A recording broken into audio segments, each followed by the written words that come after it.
ओम मुनित्रयं नमस्कृत्य सूक्तिः परिभाव्य च वैयाकरणसिद्धान्तकौमुदीयं विरच्यते। नमः सर्वेभ्यः श्रोतृभ्यः। अस्माभिः गतपाठे यद्यत् पठितं तद् एकवारं स्मरामः। वयं वैयाकरणसिद्धान्तकौमुदी इत्याख्यस्य ग्रन्थस्य तत्र स्त्रीप्रत्ययप्रकरणं पठन्तः स्मः। प्रकरणस्यास्य अस्माकं क्रमे 17 पाठः गतपाठः प्रवृत्तः। अस्मिन् 17 पाठे सर्वादौ तावत् ताच्छीलिकेणेऽपि इति या परिभाषा अस्माभिः पठिता, सा परिभाषा किञ्ज्ञापिका, अर्थात् कथं केन ज्ञाप्यते, लोकसिद्धा वा वाचिनीकी वा अथवा ज्ञापकसिद्धा वा इति चेत् कार्मस्ताच्छील्ये इति ज्ञापकात् सा परिभाषा अस्माभिः ज्ञाता भवति। अन्यथा तत्र णे परतः अन् इति प्रकृतिभावस्य अप्राप्तौ तत्र टिलोपः निपात्यते कार्मन् इत्यत्र। सः टिलोपः व्यर्थः खलु, यतोहि नस्तद्धिते इत्यनेनैव सिद्धः भवति। नस्तद्धिते इत्यस्य बाधः तत्र अन् इत्यनेन न जायते, यतोहि अन् इत्यस्मै सूत्राय अपेक्षितं निमित्तम् अण् इति परतः न भवति। अत्र तु अण् इति अस्ति। तथापि अत्र कार्मस्ताच्छील्येति टिलोपाभावनिपातनं क्रियते, तेन ज्ञायते यत् ताच्छीलिकेणेऽपि अणकार्यं भवति इति। अतः अणे प्रत्यये परतः अपि तत्र अन् इत्यनेन अणिपरतः प्रकृतिभावः प्राप्तः भवति, सः न भवतु। एतदर्थं तत्र तन्निपातनं क्रियते। तेनैव च निपातनेन अयं सिद्धान्तः आविष्क्रियते यत् ताच्छीलिकेणेऽपि अणकार्यं भवति इति। तस्मात् चुराशीलम् अस्याः इति चौरी इति रूपं तत्र सिद्धं भवति इति अस्माभिः पठितम्। अणप्रत्ययः परतः अस्ति, तथापि अणकार्यं तत्र अर्थात् अणन्निमित्तीकृत्य कार्यं ढण इत्यनेन यत् क्रियते ङीप् रूपं तद् प्रकृतेऽपि भवति इति। ततः नैस्नैकख्योस्तरुणतरुणानामुपसङ्ख्यानम् इति वार्तिकं पठितम्। अत्र नयाद्यन्तेभ्यः ङीपः चतुष्टयं पठितं। स्त्रीणि, पौंस्नि, शाक्तिकी, आढ्यङ्करणी। तदनन्तरं तरुण तलुन इति आभ्यां शब्दाभ्यामपि ङीपः उदाहरणं तरुणी इति उदाहरणद्वयं पठितम्। तत्र यद्यपि जातिलक्षणङीषापि इदं सिद्धं भवति इत्युक्तं, तथापि स्वरे भेदार्थं प्रकृते ङीप् विधाने परिगणनं कृतम् अनयोः शब्दयोः अपि। ततः यञश्च इति सूत्रम् अस्माभिः पठितं। तस्य ञयन्तात् स्त्रियां ङीप् स्यात् इति अर्थः दृष्टः। ततः तत्र यस्य इत्यनेन अकारलोपे सति हलस्तद्धितस्य इत्यनेन यकारस्यापि लोपे सति गार्गी इति रूपं साधितं। तत्र हलः परस्य तद्धित यकारस्योपधाभूतस्य लोपः स्यात् इति परे इति सूत्रार्थः हलस्तद्धितस्य इत्यस्य अस्माभिः दृष्टः। ततः तत्र गार्गी इति रूपं साधितम्। अत्र च यस्येति च इति लोपः आदौ वा यलोपः आदौ चेत् उपधाभूतः अत्र यकारः न लभ्यते इत्यत्र विमर्शः पक्षोपस्थापनं पूर्वकः विमर्शः अस्माभिः तत्र व्याख्यायां पठितः। ततश्च तत्र वार्तिकम् अग्रे पठितम् अनपत्याधिकारस्थानङीप् इति यः ञञ् अपत्याधिकारेण विहितः एवं खलु तस्मात् तादृशययन्तात् ङीप् प्रत्ययः न भवति इति तत्र उक्तम्। अतः द्वीपे भवा द्वैप्या अत्र तदेव द्वीपादनुसमुद्रं ञञ् इत्यनेन यः ञञ् इति प्रत्ययः विधीयते सः अपत्याधिकारे नान्तर्भवति। अपत्याधिकारश्च चतुर्थाध्यायस्य प्रथमपादस्य 85तमासूत्रात् नैव तत्र 92तमात् सूत्रादारभ्य 670 सूत्रं यावत् भवति। तत्र अस्मिन् अधिकारे देवाज्ञञौ नैव सत्यं देवात् द्वीपादनुसमुद्रं ञञ देवाज्ञञौ इति न द्वीपादनुसमुद्रं ञञ इति अयं ञञ प्रत्ययः ञञ इति न पठितः वर्तते इति कृत्वा अस्मात् ङीप् न भवति अपि तु टावेव भवति। अतः द्वैप्या इति रूपं भवति। ततः काचित् विशिष्टा चर्चा अस्माभिः आरब्धा। चर्चा का नाम तत्र वार्तिके अत्र ङीप् ग्रहणं कुतः इति। तत्र उक्तं मूले ङीप् ग्रहणान्नेह देवस्य अपत्यं दैव्या देवस्य अपत्यं स्त्री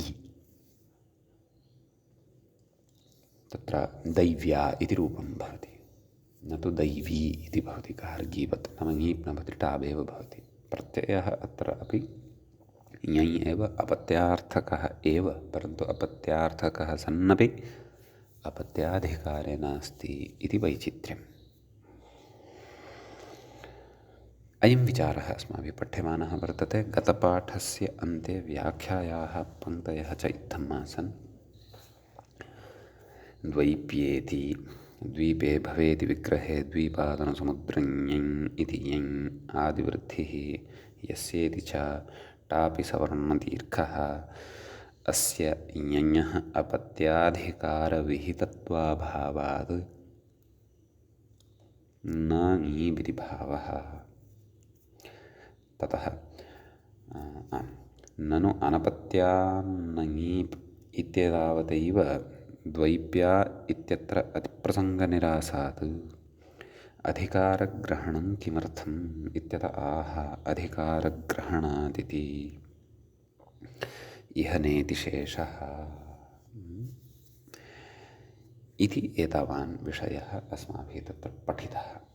अयञ्च अस्माकं क्रमे 17 पाठः स्त्रीप्रत्ययप्रकरणस्यास्य सम्पन्नः। अधुना तावत् 18 पाठः स्त्रीप्रत्ययप्रकरणस्यास्य अस्माकं क्रमे अग्रे आरब्धो भवति। तत्र व्याख्याता कथयति देवस्य अपत्यम् इति विग्रहे देवाज्ञञौ इति ञञ इति वार्तिकम् अस्ति सम्यक्, परन्तु अवधानं कर्तव्यम्। इदं वार्तिकम् अपत्याधिकारे नास्ति, अपत्याधिकारात् पूर्वमेव अस्ति। दित्यदित्यादित्यपत्युत्तरपदान्यः इत्यत्र पठ्यते इदं वार्तिकं। तद् गतपाठेऽपि उक्तं। कथयति ञञ कथयति आदिवृद्धिः अर्थात् देव ञञ इत्यवस्थायां ञञ ङित् अस्ति। अतः तद्धितेषु चामादेः इत्यनेन देव इत्यत्र दकारोत्तरवर्तीयः एकारः तस्य एकारस्य स्थाने ऐ इति वर्णः भवति। दैव या अग्रे कथयति यस्येति च दैव या दैव्य तदेव कथयति। दैव्यशब्दात् टाप् प्रत्ययः भवति। दैव्य आ दैव्या सवर्णदीर्घः दैव्या दैव्या ततः सुप्रत्ययः तस्य हल्यादिना लोपे सति दैव्या इति रूपं भवति। सम्यक्। ततः अग्रे कथयति अनपत्यान्नङीप् इत्युक्ते तत्र यदि अनपत्यात् न ङीप् इत्येव उच्येत, अनपत्याधिकारस्थान् न ङीप् इति नोच्येत, तर्हि कथयति अस्य ञयः आपत्यत्वात् ङीप् निषेधो न स्यात्। नाम अयं ञञः वर्तते, सः अपत्याधिकारे विहितः वर्तते, क्षन्तव्यः, अपत्यार्थे विहितः वर्तते, परन्तु अपत्याधिकारे नास्ति। तदेव कथयति अधिकारग्रहणे तु अत्रापि निषेधः स्यादेव। कुतः? अस्य ञयः आपत्यत्वेपि तस्यापत्यम् इति अधिकारबहिर्भूतत्वात् इति। तद्धितेषु इदं वैचित्र्यं भवति। तद्वैचित्र्यं तानि रहस्यानि अग्रे पठिष्यामः वयं, परन्तु सापि अतीव विचिन्त्य कृता काचित् व्यवस्था वर्तते। अपत्याधिकारः किञ्चित् अग्रे आरभ्यते, परन्तु अपत्याधिकारे ये प्रत्ययाः भवन्ति केचन ते पूर्वं, नाम अपत्याधिकारारम्भात् पूर्वम् उक्ताः वर्तन्ते। यथा इदं वार्तिकं, यत्र इदं वार्तिकं पठितं तत् सूत्रमपि तत्र दित्यदित्यादित्यपच्चित्रपदान्यः, तद् एतदर्थं यतोहि ते एते प्रत्ययाः अपत्याधिकारात् पूर्वं प्राग्दिव्यदोण इत्यतः च आरभ्य ये प्रत्ययाः उक्ताः वर्तन्ते, ते केवले अपत्याधिकारार्थे एव न भवन्ति, परन्तु ततः भिन्नेषु अर्थेषु अपि भवन्ति। परन्तु प्रकृते अपत्याधिकारविवक्षायां ञञ् कृतश्चेदपि केन देवाज्ञञौ इति वार्तिकेन, तथापि तस्मात् तत्र तन्नाम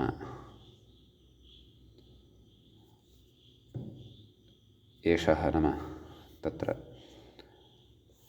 देवस्य नाम अधिकारग्रहणसामर्थ्यात् प्रकृते ङीप् यः विहितः तस्य प्रवृत्तिः न भवति। एवं खलु? अतः तर्हि विशेषः एषः, नाम अपत्यार्थे एषः प्रत्ययः वर्तते, तथापि अपत्याधिकारे नास्ति इति कृत्वा ङीपन् न लभते। एतदर्थम् अधिकारग्रहणं कृतं वर्तते। तदेव कथयति अग्रे, तदेव उपपादयति देवादिति, देवाद्यञौ इत्यादि पङ्क्त्या मूले यदुक्तमेव अस्ति। कथयति देवाज्ञञौ इति तु तस्यापत्यमिति अधिकारात् प्रागेव प्राग्दिव्यतोण इत्यधिकारपठितः, अणधिकारे अयं पठितः वर्तते। कथयति स च अपत्यादिविकारान्तार्थेषु साधारणत्वात् अपत्यार्थकोऽपि भवति। एवं खलु? तदग्रे पठिष्यते। अपत्यादिविकारान्तार्थेषु नाम अपत्यार्थादारभ्य विकारार्थान्तं यावत् तत्र साधारणत्वात् नाम उत्सर्गतः विहितः, सामान्यतः विहितः। अग्रे तस्य अपवादः उच्यन्ते।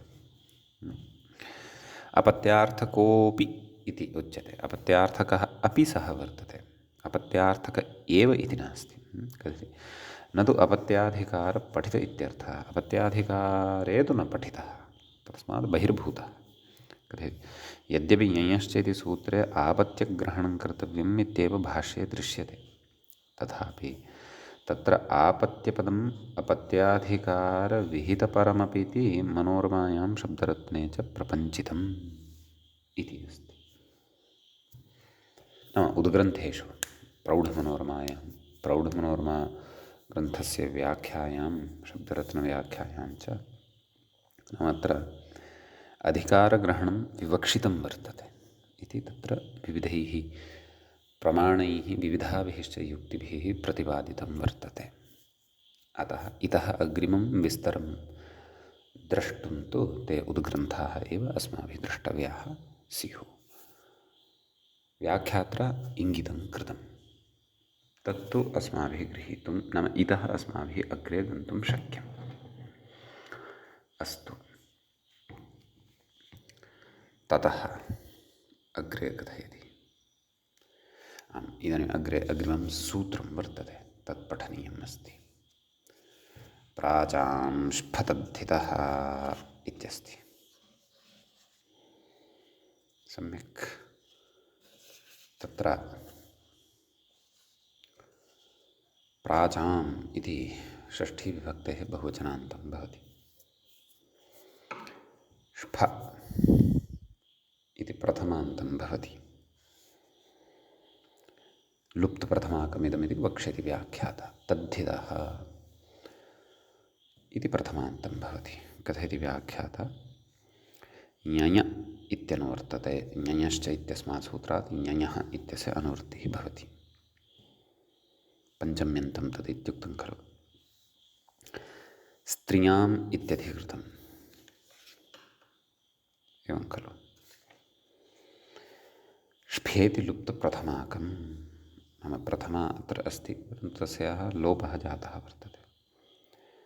तदाह ययन्तादिति मूले सूत्रार्थः द्रष्टव्यः। ययन्तात् स्फो वा स्यात् स्त्रियाम्। इतः प्राक्तनमेव सूत्रं वर्तते ञयश्च। तत्र इदमुच्यमानं वर्तते ययन्तात् स्फत् प्रत्ययः स्यात् स्त्रियाम्। स च तद्धितः एवं खलु। तस्य तद्धितत्वमपि उच्यते एवं खलु। तस्य तद्धितत्वं कुतः? तत्तु तस्य तत्प्रयोजनं तु अनुपदमेव अत्र ज्ञातं भविष्यति एवं खलु। सप्तदशमिदं सूत्रं वर्तते। अस्मिन्नेव पादे षट्सप्ततितमं सूत्रं वर्तते तद्धिताः। यतः तद्धिताः इति अधिकारारम्भः भवति। तच्च अस्माभिः पूर्वं पठितम्।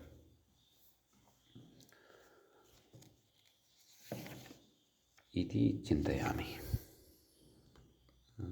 कञ्चित् प्रयोजनं पुरस्कृत्य तत्र नैव अग्रे पठिष्यते अस्मिन्नेव प्रकरणे। प्रायः यूनस्तिः इत्यादौ पठिष्यते। अस्तु।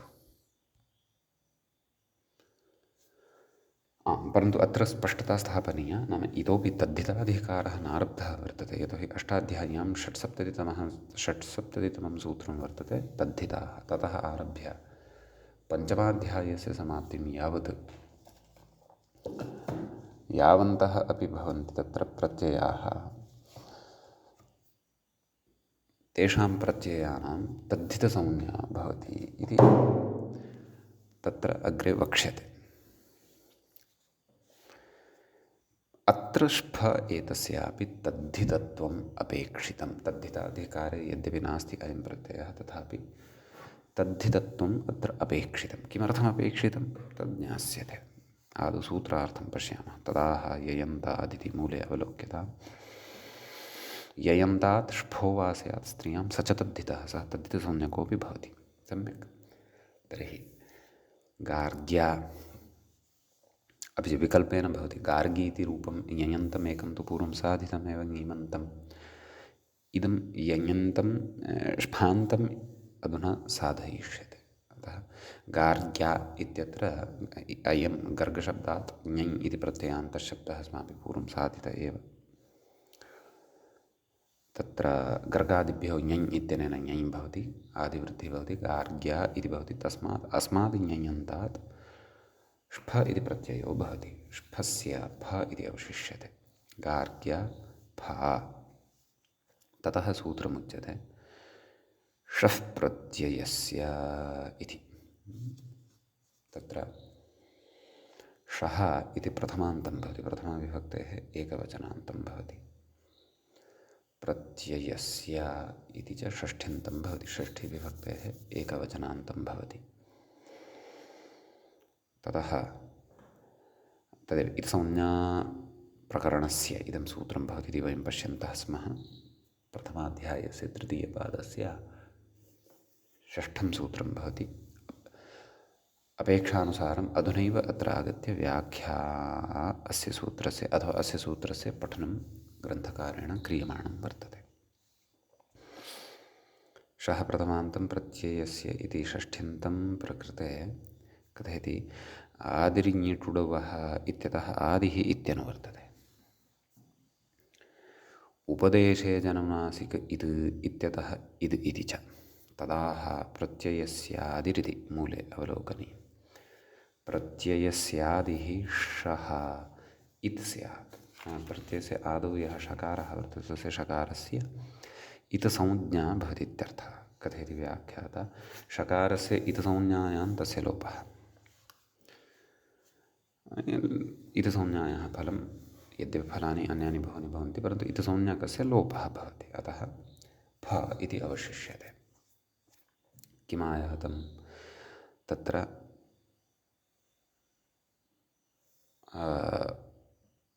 गार्ग्य फ इत्यवस्थायाम् अस्य फ इत्यस्य स्थाने आयन् इति आदेशः वक्तव्यः। तदर्थं सूत्रमग्रे आरभ्यते।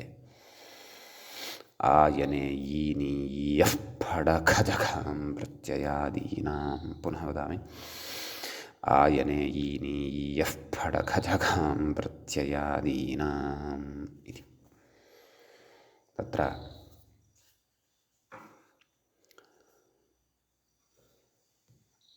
व्याख्याता कथयति आयन् एय ईन् ईय ईय येषां द्वन्द्वात् प्रथम बहुवचनम्, अर्थात् आयन् च एय च ईन् च ईय च ईय च। आयने यीनीयः इतरेतरयोगद्वन्द्वसमासः। ततः कथयति फ ढ ख छ घ येषां द्वन्द्वात् षष्ठी बहुवचनम्, अर्थात् फश्च ढश्च खश्च छश्च घ च। फ ढ ख छ घः तेषां फ ढ ख छ घां षष्ठीविभक्तेः बहुवचनान्तम् इदं पदं भवति। आयनीयः इति तु प्रथमान्तं भवति, प्रथमाविभक्तेः बहुवचनान्तं फडजगत इत्यादि बहुवचनान्तं भवति। कथयति फादिष्वकारः उच्चारणार्थः। व्याख्याता कथयति एषु अकारः उच्चारणार्थकः वर्तते तावदेव। कथयति यथासङ्ख्यपरिभाषया क्रमेण अन्वयः, यथासङ्ख्यमनुदेशः समानाम् इति अस्माभिः पूर्वं पठितमेव। अतः क्रमशः अन्वयः भवति। नाम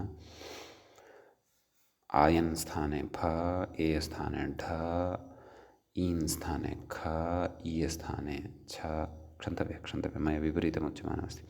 फ स्थाने आयन्, ढ स्थाने एय, ख स्थाने ईन्, छ स्थाने ईय, घ स्थाने ईय।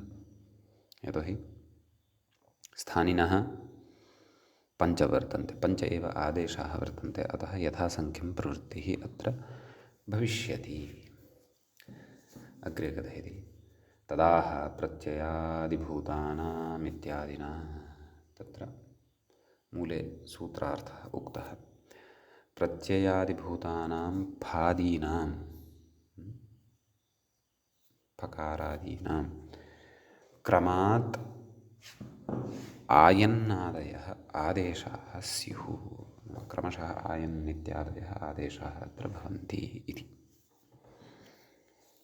सम्यक्। ततः व्याख्याता कथयति आयनो नस्य इत्वे नित्स्वरोपयोगेऽपि नेत्वम्। आयन् इत्यस्य यदि नकारस्य इति संज्ञां कुर्मः ततः वदामः यत् नित्स्वरः अत्र नित्यादिर्नित्यम् इत्यादि किमपि अग्रे पठिष्यते। तेन नित्स्वरः अत्र भवति इति कृत्वा अस्य इति संज्ञा उच्यताम् इति प्रयोजने लब्धे सत्यपि अत्र इत्त्वं न भवति। कुतः कथयति फिनो नित्करणात् ज्ञापकात्। फिन् इत्यस्य फिन् इति प्रत्ययः अग्रे विधास्यते, तस्य नित्करणं तत्र कृतं वर्तते। एवं खलु यदि नाम अत्र नकारस्य इत् संज्ञा अपेक्षिता स्यात् तर्हि नकारस्य इति संज्ञैव अत्र कार्यं यदि सिद्धं स्यात् तर्हि भिन् इति प्रत्यये नकारः अनुबन्धः पृथक्तया कुतः पठ्येत वा न वा? भिन् इत्यस्य भि इत्येव उच्येत। तत्र भकारस्य स्थाने आयन् इति आदेशः भविष्यत्येव, तस्य उपदेशत्वात् इति संज्ञा भविष्यत्येव। अतः आय इ भि इत्यस्य इ इति अवशिष्टं भवति स्म एव। अतः आये इति लब्धं भवति स्म एव, परन्तु आये इति अनिष्टं वर्तते। नाम अत्र नकारलोपः नेष्टः। अतः भिनः नित्करणं ज्ञापकं भवति, आयन् इत्यत्र नकारस्य इति संज्ञा न भवति इति।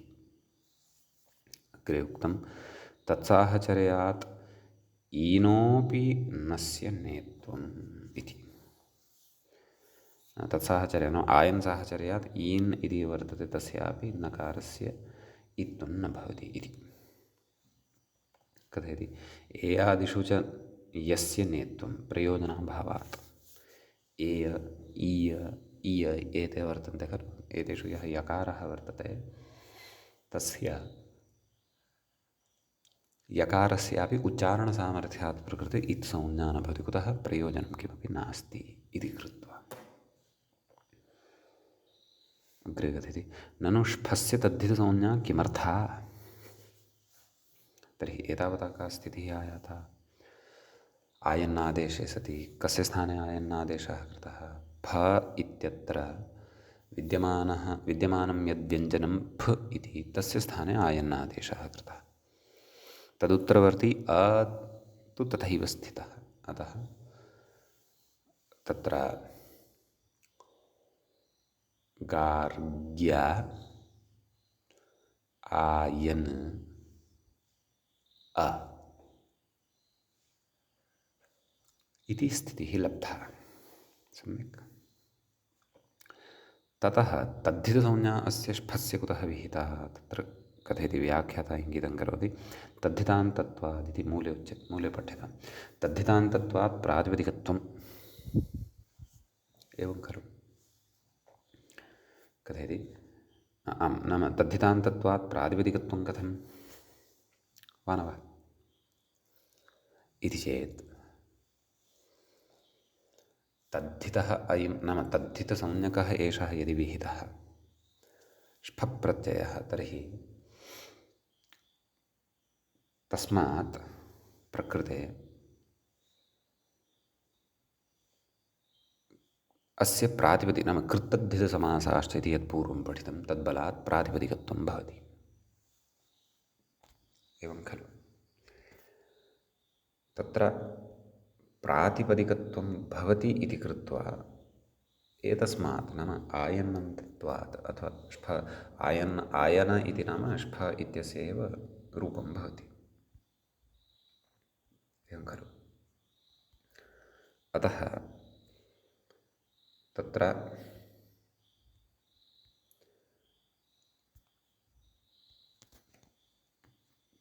नाम आयन् नाम सुबुत्पत्तिः जायते इत्यर्थः। एवं खलु। तद्धितत्वात् प्रातिपदिकत्वं भवति चेत् सुबुत्पत्तिर्भवति इति भावः। अस्तु। एतदर्थं तद्धितान्तत्वं विहितं। एतदर्थं तद्धितसंज्ञा तद्धितसंज्ञा विहिता। तद्धितसंज्ञा यदि न विहिता स्यात् तर्हि प्रातिपदिकत्वम् अस्य न स्यात्। सम्यक्। तस्मात् सुवादयः प्रत्ययाः न स्युः इति भावः। एवं खलु। ज्ञाप्रातिपदिकादित्यपि न स्यात्। एवं किल। एवं सुवादयः प्रत्ययाः न स्युः इति। ङीप् अपि न स्यात्, यतोहि ङीबादयः टाबादयः एतेपि प्रातिपदिकात् खलु विहिताः। सोऽपि न स्यात्। गार्ग्यायणी इति यदग्रे साधनीयम्। अतः प्रातिपदिकत्वम् अस्य भवतु। एतदर्थं तद्धितसंज्ञा तद्धिताधिकारे अपठितस्यापि विशेषेण अत्र तद्धितसंज्ञा उक्ता इति भावः। सम्यक्। अग्रे कथयति ष्फान्तस्य प्रातिपदिकत्वे अस्तु एतदुक्तं ष्फान्तस्य प्रातिपदिकत्वे प्रयोजनमाह। एवं तत्र साक्षात् अत्रापि विशिष्य प्रयोजनमुच्यमानं वर्तते। किं नाम स्फान्तस्य प्रातिपदिकं नाम तस्य तद्धितत्वं सम्पादितमादौ तद्धितत्वात् प्रातिपदिकत्वं लब्धं प्रातिपदिकत्वेपि किं प्रयोजनं यद्यपि कानिचन मया उक्तानि ग्रन्थकारः कानि प्रयोजनानि कथयन्नस्ति तदपि पश्यामः। स्फान्तस्य प्रातिपदिकत्वे प्रयोजनमाह षिद्गौरेति वक्ष्यमाणः ङीष् इति एवं खलु। तत्र मूले उक्तं खलु षित्वसामर्थ्यात् ष्फेण उक्ते अपि स्त्रीत्वे षिद्गौरादिभ्यश्च इति वक्ष्यमाणः ङीष् इति। स्फ इत्यस्य षित्करणं खलु कृतं वर्तते। एवं खलु कथयति व्याख्याताग्रे आदौ मूलस्य सामान्यं समन्वयनं कुर्मः। एवं तद्धितान्तत्वात् प्रातिपदिकत्वम् इत्युक्तं खलु अग्रे षित्वसामर्थ्यात् नाम षित्करणं वर्तते स्फ इत्यस्य षित्वं वर्तते इति कृत्वा तत्र ष्फेण उक्ते अपि नाम स्फ इति प्रत्ययेन स्त्रीत्वे उक्ते सत्यपि षिद्गौरादिभ्यश्च इति वक्ष्यमाणः ङीष् भवति। व्याख्याता कथयति षिद्गौरादिभ्यश्च इत्यत्र प्रातिपदिकात् इत्यनुवृत्तम् एवं खलु। ततश्च स्फान्तस्य प्रातिपदिकत्वाभावे नाम स्फान्तं यदि प्रातिपदिकत्वं न लभेत ङीष् न स्यादिति भावः। ङीष् इति तत्र प्रत्ययः न स्यात् सामान्यः विषयः। मयापि पूर्वमिदमेव उक्तमासीत् व्याख्यात्रा सरलतया आदौ इदमुच्यमानं वर्तते। यतोहि षितः ये षिदन्तानि यानि प्रातिपदिकानि तेभ्यः ङीष् इति प्रत्ययः भवति इत्युच्यते। अतः प्रातिपदिकत्वम् अपेक्षितं षिन्मात्रम् अपेक्षितमिति नास्ति। सम्यक्। अतः प्रातिपदिकत्वस्य प्रयोजनं प्रातिपदिकत्वञ्च तद्धितसंज्ञानन्तरं कृत्तद्धितसमासाश्च इत्यनेन लभ्यते। यतोहि तद्धितान्तत्वात् अस्य प्रातिपदिकत्वं जायते। सम्यक् इति उक्तम्। इदानीं मूले अन्यः अपि कश्चन विचारः उक्तः। षित्वसामर्थ्यात् ष्फेण उक्ते अपि तां पङ्क्तिं तस्यै पङ्क्त्यै अत्र पूर्वपक्षम् उपस्थापयति। किं कथयति व्याख्याता ननु ष्फप्रत्ययेन एव स्त्रीत्वस्य द्योतितत्वात् नाम षप्रत्ययद्वारा स्त्रीप्रत्ययस्य सिद्धिः भवति। यतो स्त्रियां सह विहितः वर्तते प्रत्ययः मानवः। अतः तेनैव स्त्रीत्वस्य भानं जायते अथवा स्त्रीत्वं तत्र उक्तं भवति। द्योतितत्वात् कथयति उक्तार्थानाम् अप्रयोगः। अर्थः उक्तः भवति येषां तेषां प्रयोगः न कर्तव्यः अप्रयोगः इत्युच्यते। सोऽयं न्यायः प्रातिपदिकार्थलिङ्गपरिमाणवचनमात्रे प्रथमा इत्यत्र इतोपि विस्तरेण पठिष्यते। ततः नाम द्विरुक्तिदोषः भवति इति अतः उच्यते नाम उक्तार्थानाम् अप्रयोगः इति इति न्यायात् अत्र कथं ङीष् इति आह नाम तथा चेत् अत्र ङीष् प्रत्ययः कथं वा भवितुम् अर्हति इत्युच्यते।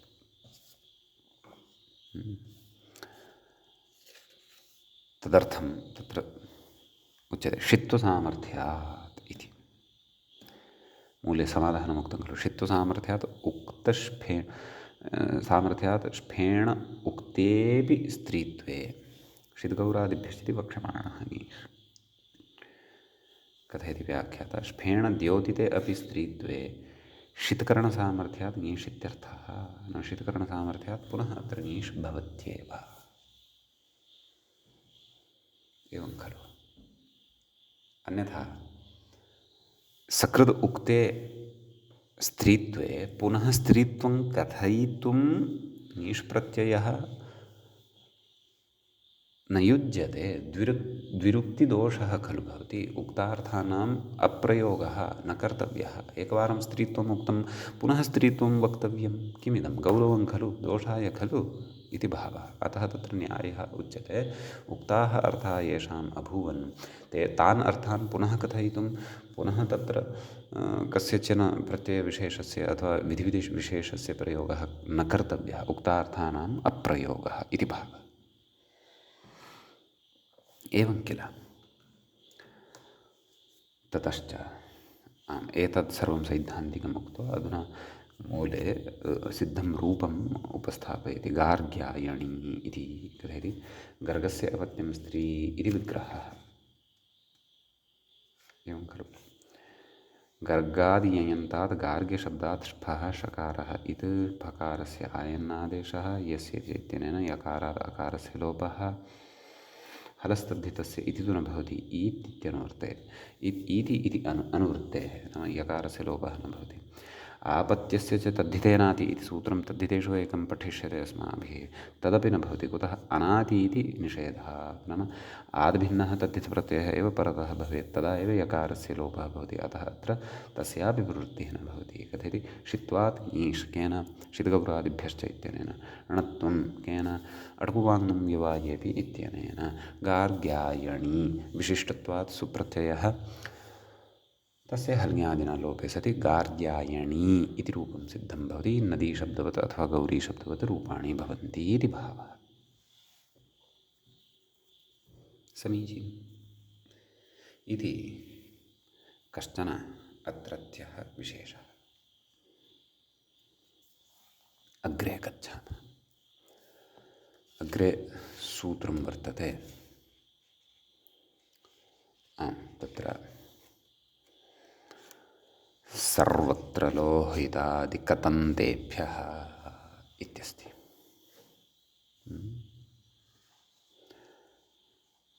तत्र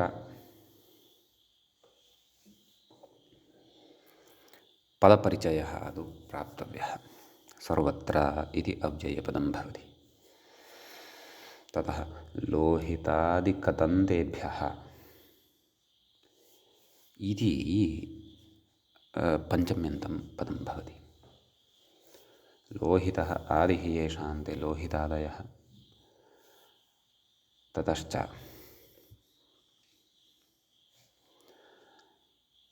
कत अन्ते येषान्ते कतन्ताः। एवं खलु। कत अन्ते अत्र पररूपं बोध्यं शकन्ध्वादित्वात् वक्ष्यति। व्याख्याता वक्ष्यति।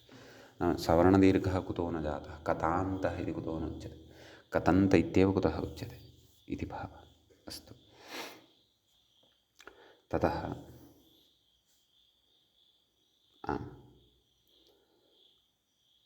तत्र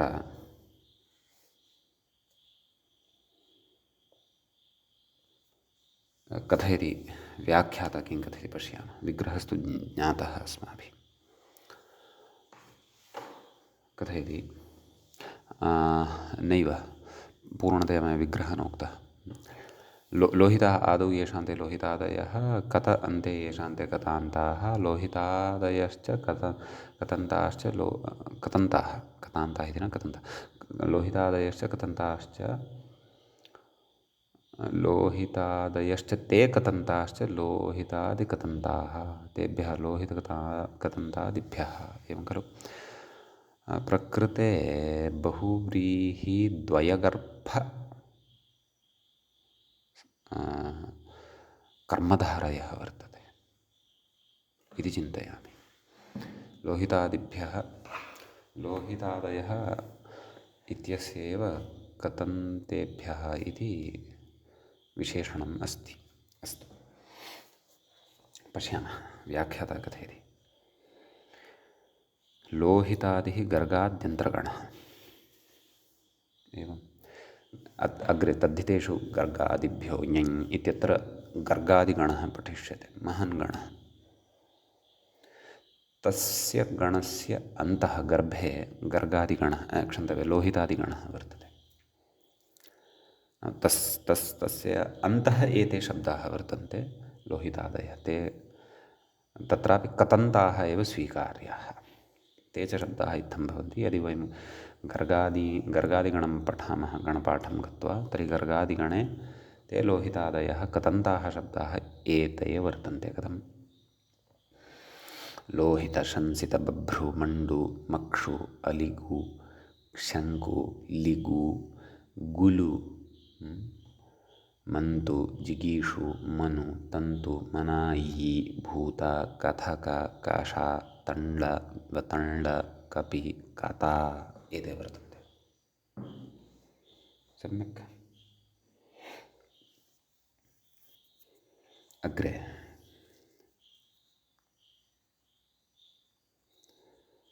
तत्र कथयति व्याख्याता लोहितः आदिः येषाम् इति कतः अन्तः येषाम् इति च विग्रहः कतन्त इत्यत्र शकन्ध्वादित्वात् पररूपम्, अतः सवर्णदीर्घः न शङ्क्यः। तर्हि पश्यन्तु, सूत्रकारस्य कतन्त इति प्रयोगः अपि शकन्ध्वादिगणस्य आकृतिगणत्वात् शकन्ध्वादिगणे अन्तर्भावयितुं शक्यः। अग्रे कथयति याञ इत्यनुवृत्तं बहुवचनान्ततया विपरिणम्यते। एवं खलु? कुतः? गर्गादिभ्यो ञञश्च इत्यतः बहुवचनान्ततया विपरिणम्यते। प्राचां स्फतद्धितः इति सूत्रं प्राचां वर्जम् अनुवर्तते। सर्वत्रेति सर्वेषु मतेषु इत्यर्थः, नाम सर्वत्र इत्यस्य अर्थः नित्यमिति यावत् सर्वेषु मतेषु नित्यतया भवति इति। नाम तत्र सर्वत्र ग्रहणेन नित्यत्वं ज्ञातं भवति इति भावः। नाम क्वापि विकल्पस्य अवसरः नास्ति। तदाह लोहितादिभ्यः इत्यादिना सूत्रार्थः द्रष्टव्यः। लोहितादिभ्यः कतशब्दान्तेभ्यः ययन्तेभ्यः नित्यं स्फः स्यात्। एवं खलु? परन्तु स्त्रियाम् इत्यपि स्मर्तव्यं वा न वा?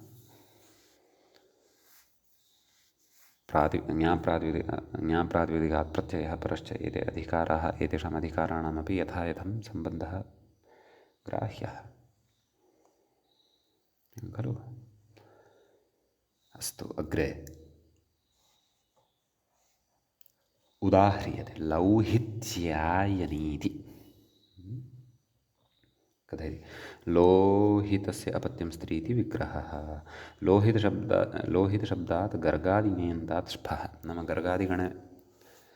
गर्गादिगणे लोहितादिगणः भवति, अतः गर्गादिगणे अपि एते शब्दाः वर्तन्ते खलु। अतः अपत्यार्थे लोहितशब्दात् तदेव अपत्यार्थे अत्र यञ् प्रत्ययः आदौ भवति। गर्गादिभ्यो यञ् लोहित य आदिवृद्धिः लौहित य तकारोत्तरवर्तिनः अकारः यः वर्तते तकारोत्तरवर्तिनः अकारस्य लोपः लौहित य लौहित्य।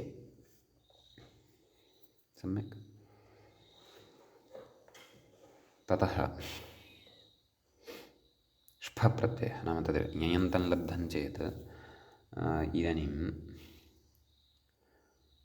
सर्वत्र लोहितादितन्तेभ्यः इत्यनेन स्फ प्रत्ययः लौहित्य फ षकारस्य कथयति अग्रे षकारः इत् फकारस्य आयन्नादेशः केन आयने यीनीयः फडखजगां प्रत्ययादिना का स्थितिः लब्धा लौहित आयन यस्य इति यकारादकारस्य लोपः लौहित आयन। एवं खलु? नैव यकारोपि अस्ति खलु लौहित य आयन लौहित्यायन। कथयति तद्धित इत्यपि अनुवृत्तेः षित्वात् ङीष् इति भावः। नाम लौहित्यायन एतस्मात् षिद्गौरादिभ्यश्च इत्यनेन ङीष् भवति लौहित्यायन इ नकारोत्तरवर्ती यः अकारः तस्य लोपः भवति लौहित्यायन इ लौहित्यायनी इति तत्र भवति रूपमिदं सिद्धम्। सम्यक्। ततः अग्रे कतन्तस्यापि उदाहरणमेकं ददाति। कात्यायनी इति पूर्वतप्रक्रिया बोध्या इति भावः। तदेव कथं कतस्य अपत्यम् इत्येतस्मिन् अर्थे कतशब्दात् ञञ् प्रत्ययः आदिवृद्धिः कात्य इति रूपं सिद्धं भवति। कात्य एतस्मात् स्त्रीत्वविवक्षायां ङीष् नैव ष्ठप्रत्ययः तस्य आयनादेशः कात्यायन तदेव यस्य इत्यादिकं सर्वं कृत्वा कात्यायन इति सिद्धं भवति। ततः षित्तु सामर्थ्यात् ङीष् स्त्रीत्वे उक्ते सत्यपि ङीष् अतः कात्यायनी इति रूपं तत्र सिद्धं भवति। एवं खलु स्पष्टत्वात् पूर्वतप्रक्रिया बोध्या इत्युक्तमेव। एवमेव अन्यान् शब्दान् आदाय अपि तत्र भवन्तः रूपाणां सिद्धिं कर्तुं शक्नुवन्ति। यथा लोहितादिगणे अग्रिमः शब्दः भवति शंसित, तत्र शांसित्यायनी एवं खलु। अग्रे भवति यथा बभ्रु बाभ्रव्यायणि एवं रीत्या अन्येषामपि रूपाणां सिद्धिः तत्र अस्माभिः कर्तुं शक्यते एकमेकं शब्दं गृहीत्वा। अस्तु, अग्रे सूत्रं पठामः। सूत्रं भवति एवं कौरव्यमाण्डूकाभ्यां च इत्यस्ति। तत्र कौरव्यश्च माण्डूकश्च कौरव्यमाण्डूकौ ताभ्यां कौरव्यमाण्डूकाभ्याम् इतरेतरयोगद्वन्द्वः अत्र भवति समासः। पञ्चमी विभक्तेः द्विवचनं च भवति। च इति अव्ययपदं भवति। अनुपसर्जनात् इति अधिकारः ज्ञाप्रातिपदिकात् प्रत्ययः परश्च स्त्रियां राजां ष्फततितः इत्यस्मात् च ष्फ इत्यनुवर्तते। नाम एतेषाम् अधिकाराणाम् एषा च अनुवृत्तिः या वर्तते तस्याः च अत्र स्मरणं कर्तव्यमिति भावः। अस्तु, अग्रे आभ्याम् इति नाम सूत्रार्थः उक्तः खलु मूले। आभ्यां ष्फ स्यात् नाम आभ्यां नाम काभ्यां कौरवमाण्डूकाभ्याम् इति भावः। क्रमेणेति कथयति क्रमेण टाप् इति। टापः ङीषश्च अपवादो भवति इति कथयति। कौरव्यशब्दात् टापः माण्डूकशब्दात् ङीषश्च अपवादः इत्यर्थः। कथयति कौरव्यशब्दात् ञयन्तात् एवं खलु। तत्र कौरव्यशब्दात् ञयन्तत्वात् माण्डूकशब्दस्य अण्णन्तत्वाच्च। कौरव्यशब्दात् ञञ् प्रत्ययः विहितः इति कृत्वा तत्र अदन्तलक्षणः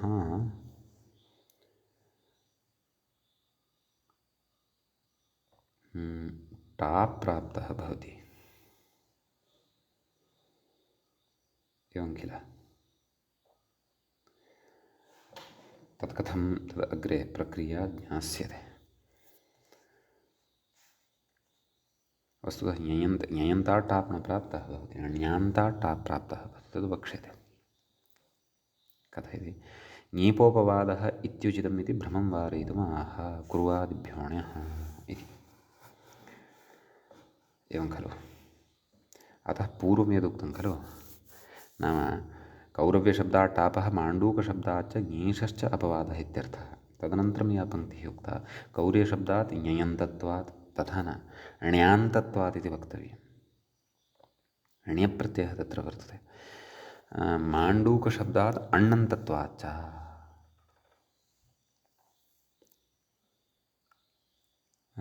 एवं वा।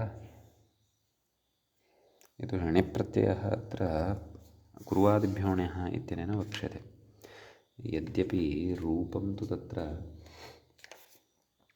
कौरव्यायणि इति साधनीयं वर्तते। एवं खलु। अतः ञयन्तत्वात् इति न युज्यते इति मम भाति। पठित्वा आगच्छामः ततः परं भाति यदि परिष्कुर्मः, अन्यथा अस्माकमेव अवगमनं भविष्यति। भवतु। ङीपोपवादः इत्युचितम् इति भ्रमं वारयितुम् आह। नाम कौरव्य इति ङीपोपवादः, कौरव्य इत्यत्र ङीपोपवादः ष्ठ विधीयते इति भ्रमं वारयितुम् आह। किमाह? कुर्वादिभ्यो ण्यः। अग्रे पठिष्यते सूत्रं। कुर्वादिभ्यो ण्यः नाम एतेन णप्रत्ययः तत्र वर्तते इति भावः। अतः ण्यांतात् अतएव टाप् खलु प्राप्तः भवति। अतः पूर्वं यदुक्तं खलु कौरव्यशब्दात् ञयन्तत्वात् तत् परिष्करणीयमिति मम भाति। तत्र ण्यांतत्वात् इति कर्तव्यं। यतोहि कुर्वादिभ्यो ण्यः इति कुरुशब्दात् ण्यप्रत्यये सति कौरव्य इति रूपं सिद्धं भवति। ततः अदन्तलक्षणः टाप् न भवतु, ष्ठ भवतु इत्येतदर्थं सूत्रारम्भः इति। तत्र किञ्चित् ञयन्तत्वात् इत्यत्र ण्यांतत्वात् इति क्रियताम् इति चिन्तयामि। अस्तु, उदाह्रियते किं? कौरव्यायणी। तत्र ण्यप्रत्ययः अपत्यार्थकः कुर्वादिभ्यः ण्यप्रत्ययः भवति। अतः कुरु मूलतः शब्दः भवति, ततः ण्यप्रत्ययः तत्तद्धितेषु पठिष्यते। ण्यप्रत्ययः भवति, तस्य य अवशिष्यते, कुरु या। आदिवृद्धिः भवति कौरु या। ओर्गुणः भवति ऊकारस्य स्थाने ओ इति भवति कौरो या। ततः ओकारस्य अवादेशः भवति कौरव य, कौरव्य। एतस्मात् ष्ठप्रत्ययः भवति कौरव्यमाण्डूकाभ्यां च इति। तर्हि कौरव्य ष्ठ आयन्नादेशः। तद् व्याख्याता कथयति कुरोरपत्यं स्त्री इति विग्रहः। कुर्वादिभ्यो ण्यः इति ण्यः, णकारः इति ओर्गुणः, आदिवृद्धिः इति सर्वं मया उक्तमेव। गोत्रञ्च चरणैः सह इति जातित्वे अपि योपधत्वात् जातेरस्त्रीविषयादयोपधात् इति ङीषभावे टा प्राप्तः। एवं सम्यक्। तद् गोत्रञ्च चरणैः सह इति सर्वमग्रे पठिष्यते। जातेरस्त्रीविषयादयोपधात् इत्यादौ सम्यक् कथयति। तं बाधित्वा ष्ठः ष इत् आयन्। का स्थितिः जाता? कौरव्य आयन। यतोहि फकारोत्तरवर्ती अकारस्तु तथैव स्थितः। यस्येति च इति अकारलोपः, नाम कौरव्य इत्यत्र यकारात् परतः यः अकारः तस्य लोपः। कौरव्यायन षित्वादिनीष्, कौरव्यायन इ केन षित् गौरादिभ्यश्च इत्यनेन इति भावः। कौरव्यायन इ यस्येति च नाम नकारोत्तरवर्तिनः अकारस्य लोपः। कौरव्यायन इ, कौरव्यायनी, ततः णत्वम् अपि स्मर्तव्यं। कौरव्यायणी सुप्रत्ययः हल्ङ्यायना चोर्लोपे सति कौरव्यायणी इति रूपं नदीवत्-रूपाणि अन्यानि अपि ज्ञेयानि। समीचीनम् इति कौरव्यायणी इत्येतस्मिन् विषये विशेषः। इदानीं माण्डूक इति शब्दोऽपि गृहीतः खलु, तद्विषये कथयति। तत्र माण्डूकायने इति रूपं साधनीयं वर्तते। सम्यक्। मूले तत्र उक्तं खलु, किमुक्तं? ढक्चमण्डूकात् इत्यण माण्डूकायने कथयति। मूले व्याख्यां पश्यामः। मण्डूको नाम ऋषिः, तस्यापत्यं स्त्री इति विग्रहः। ढक्चमण्डूकात् इत्यण नाम अण इति भवति अत्र अपत्यार्थकः। पक्षे ढगपि भवति, परन्तु अणपि भवति। सम्यक्। तर्हि मण्डूक अण आदिवृद्धिः। माण्डूक अ यस्येति चैत्यनेन ककारोत्तरवर्तिनः अकारस्य लोपः। माण्डूक अ कथयति। गोत्रञ्च चरणैः सह इति जातित्वात् ङीष् प्राप्तः। तं बाधित्वा ष्ठः। एवं खलु। नाम तद् जातेरस्त्रीविषयादयोपधात् इत्यनेन ङीष् प्राप्तः इत्यर्थः। यतोहि जातित्वं गम्यते, तत्र सिद्धान्तः पठिष्यते गोत्रञ्च चरणैः सह। तदर्थं किञ्चित् प्रतीक्षणीयं, विस्तरेण अग्रे पठिष्यते। अस्तु। अतः तत्र ष्फ इत्यस्य फ इति अवशिष्यते। अतः तत्र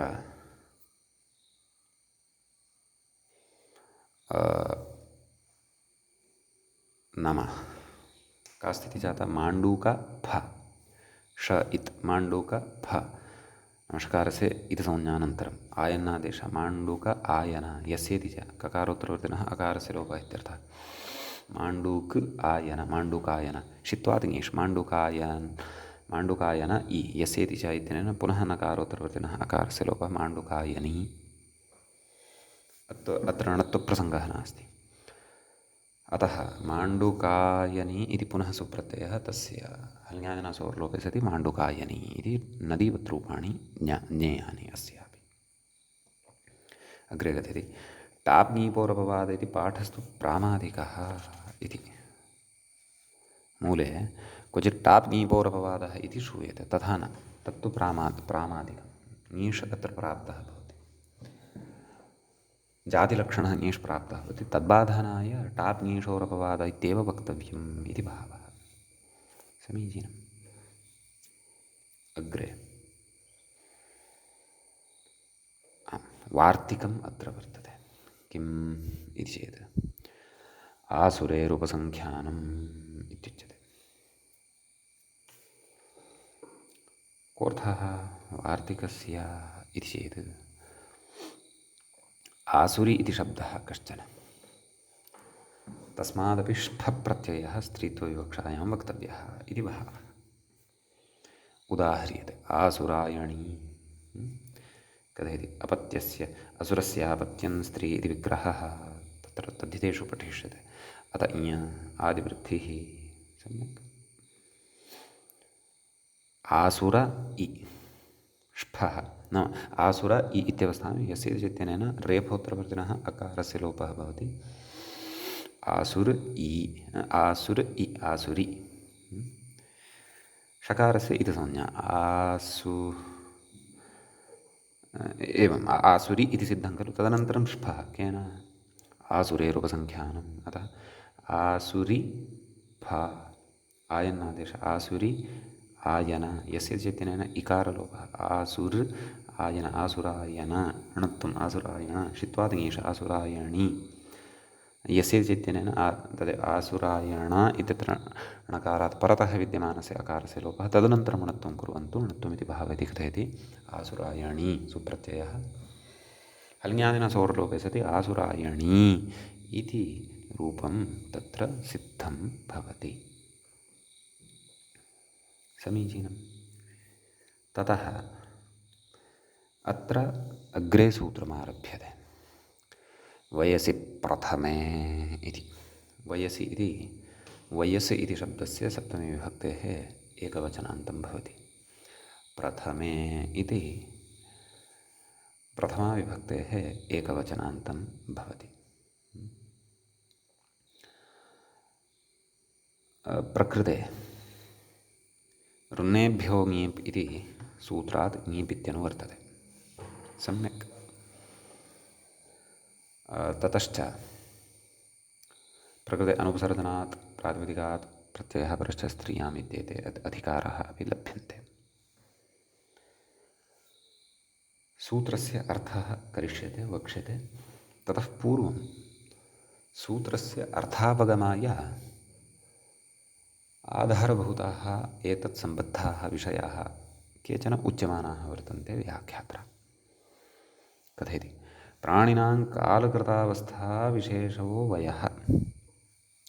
एवं खलु। नाम प्राणिनः ये वर्तन्ते वयं सर्वेपि येषु प्राणाः वर्तन्ते, कालकृतः अवस्थाविशेषः नाम कालद्वारा अवस्थानिर्धारणविशेषः यः क्रियते सः विशेषः वयः इत्युच्यते। एवं खलु।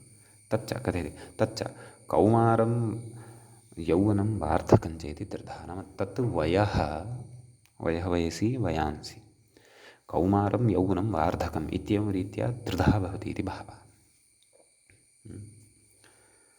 अग्रे एकां कारिकां प्रस्तौति स्मृतिश्लोकं। पिता रक्षति कौमारे भर्ता रक्षति यौवने पुत्रस्तु स्थाविरे भावे न स्त्री स्वातन्त्र्यमर्हति इति दर्शनात्। अस्मिन् श्लोके पश्यन्तु कौमारावस्थायाः परिगणनं कृतं, तदनन्तरं यौवनावस्थायाः परिगणनं कृतं, ततः स्थाविरावस्थायाः परिगणनं कृतं। कौमाराणां किशोरावस्था, युवावस्था, स्थाविरन् अर्थात् वृद्धावस्था। अस्य श्लोकस्य पुनः समन्वयनं पूर्वकम् अग्रिमपाठे अग्रे गमिष्यामः। अद्यतनपाठः तावत् अत्रैव उपसंह्रियते। मुनित्रयं नमस्कृत्य उक्तिः परिभाव्य च वैयाकरणसिद्धान्तकौमुदीयं विरच्यते। एवञ्च स्त्रीप्रत्ययप्रकरणस्य अस्य 18 पाठः सम्पन्नतां गतः। नमः सर्वेभ्यः श्रोतृभ्यः।